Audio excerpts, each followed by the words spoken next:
Sex is important to health. According to the Harvard Health Letter, frequent sexual intercourse is evidently associated with reduced heart attack risk.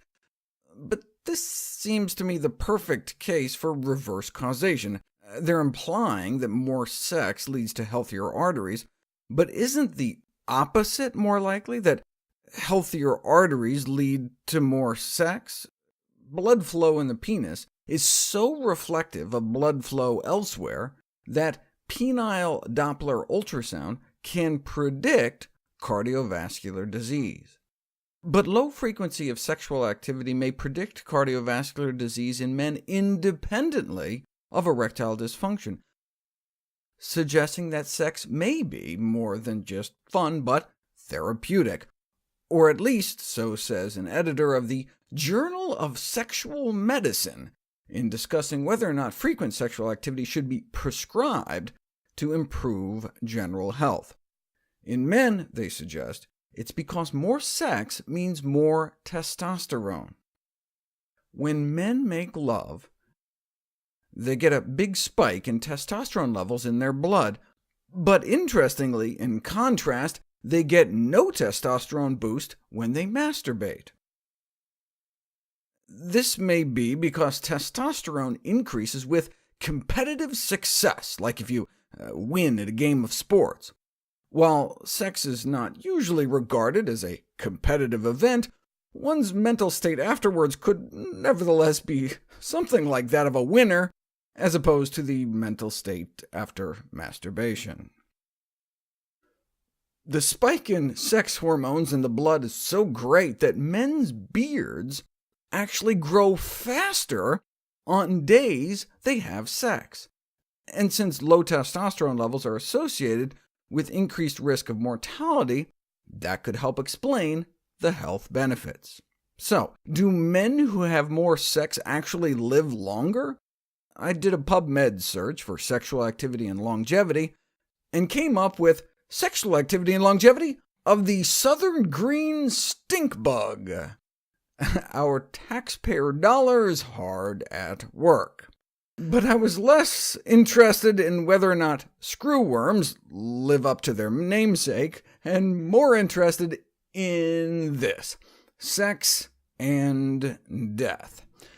A study whose objective was to examine the relation between frequency of orgasm and mortality.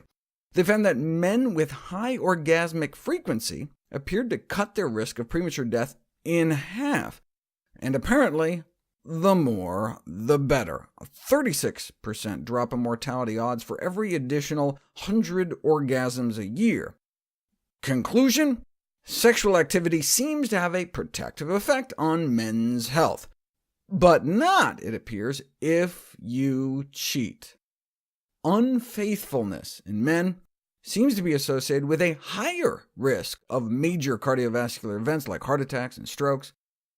Extramarital sex may be hazardous and stressful because the lover may be younger and more exuberant, and secret sexual encounters may be more stressful. In a large autopsy series, the majority of cases of sudden death during sex occurred in men having extramarital intercourse.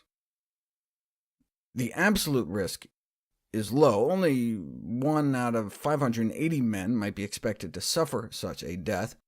But for those at high risk, sex in familiar surroundings, at a comfortable room temperature, and with one's usual partner may be safer. And speaking of safe sex, you thought drinking and driving was bad? While it's generally assumed that sexual behavior happens in parked cars, there's little discussion in the research literature of sexual activity in moving vehicles. About 1 in 5 college students report engaging in sex while driving, nearly half while going more than 60 miles an hour, including feats likely involving distraction. Researchers suggest maybe this is something that should be warned about in health class.